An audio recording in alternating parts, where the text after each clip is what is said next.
そうですね、韓国での活動のキーワードがですね、僕たち共感なんですけど、その共感をですね、日本のファンの皆さんともしていけたらいいなと思いを込めて、連鎖チェインというアルバムになっています。안녕하세요 여러분. 你爱我，我爱你，我是变傻甜蜜蜜。你爱我，我爱你，我是变傻甜蜜蜜。Jod, kaget gak? Hai semua, perkenalkan saya Max Ricardo. Ketemu lagi dengan saya, pasti udah gak asing nih sama saya lagi karena ketemu lagi dengan tugas yang sama. Tugas bahasa Indonesia. Oke. Kebanyakan tugas vlog nih, makanya kayak rada gila, tapi nggak apa-apa, tetap senang. Oke, sebelum melanjutkan, saya akan menjelaskan dulu tentang teks hikayat. Apa sih teks hikayat itu?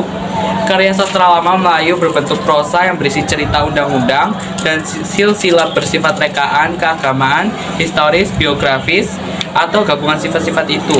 Apa aja sih struktur dari teks hikayat?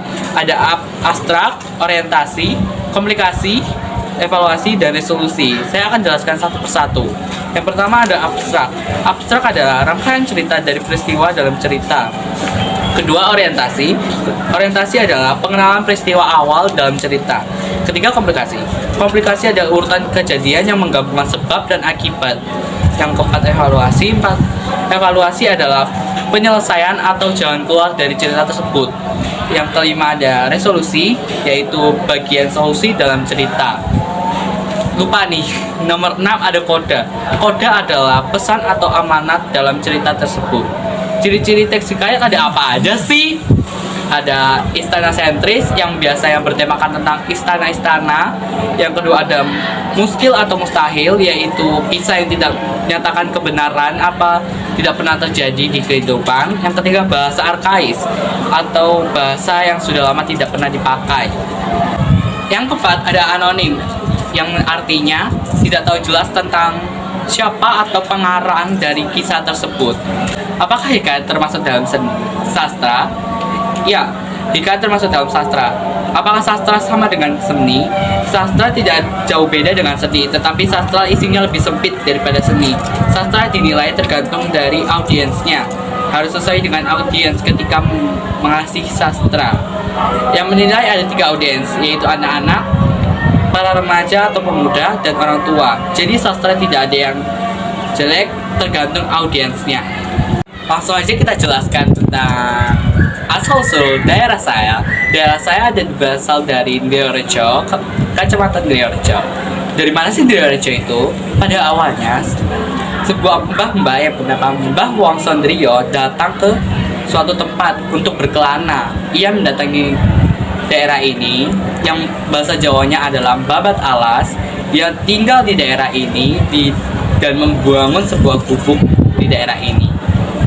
Dan Mbah Wongsondrio memulai kehidupan di sini dengan membangun pemukiman, dan dia juga membangun gubuk untuk dia tinggal.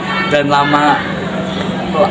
singkat cerita, Mbah Wongsondrio meninggal dan tempat ini tetap dinamakan Drio dengan mengambil nama belakangnya dia dan ditambahkan Rejo yang mengartikan keuntungan dan mengartikan pemukiman ini atau kecamatan ini adalah pemukiman yang keberuntungan atau pemukiman yang beruntung. Dan itu kisah singkat dari Kecamatan Diorejo. Nah, saya akan menjelaskan tentang dari Kota Baru Diorejo, yaitu salah satu tempat dari kecamatan tersebut. Kota Baru Diorejo itu pada awalnya mengikuti satu kota, tetapi warganya ingin memisahkan diri, jadi dinamakan Kota Baru, yang mengartikan kota ini termasuk kota yang baru dan namanya Diorejo. Nah, setelah menjelaskan Kota Baru Diorejo, saya akan menjelaskan nama gang saya. Nama gang saya adalah Granila, dan banyak sekali nama gang-gang di daerah sini, di daerah Kota Baru Diorejo. Kenapa nama gang saya dinamakan Granila? Karena dulunya suatu perbukitan dan ketemulah suatu hal yang menarik dari bukit tersebut, seperti namanya granit. Dia menemukan granit dan pada akhirnya dinamakan gang itu nama Granit Nila.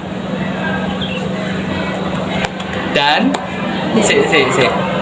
Dan ini adalah sedikit wawancara dari tugas saya, ya harus ada wawancaranya sama Pak Uda. Ini dia tugas. Ini dia wawancara dari Kota Batu Gajah. Selamat siang Bu, dengan Ibu siapa?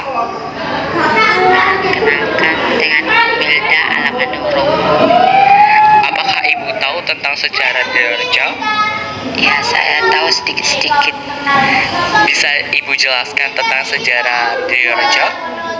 Terima kasih. Jadi dahulunya tempat ini masih perbukitan yang tidak ada sama sekali pemukiman, dan ada seorang mbah yang datang ke tempat ini untuk berkelana, yaitu Mbak Wongso Drio. Dia menetap di sini dan mendirikan gubuk untuk dia tinggal, dan dialah yang mengawali tempat ini ada. Dia sudah meninggal dan dikubur di sebelah gubuk. Begitu. Sudah, itu aja Ibu. Itu aja yang bisa saya jelaskan. Oke Bu, terima kasih atas penjelasannya. Sama-sama. Dan itu dia sekilas dari tugas saya. Sangat panjang bukan? Enggak kok, pendek.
Sekian dari saya, terima kasih. Maaf jika ada salah kata, mohon dimaafkan. Karena manusia emang tidak sempurna.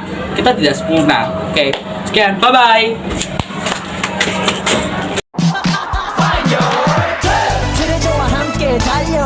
Ready for action, let's go. 트러블 물을 쳐주러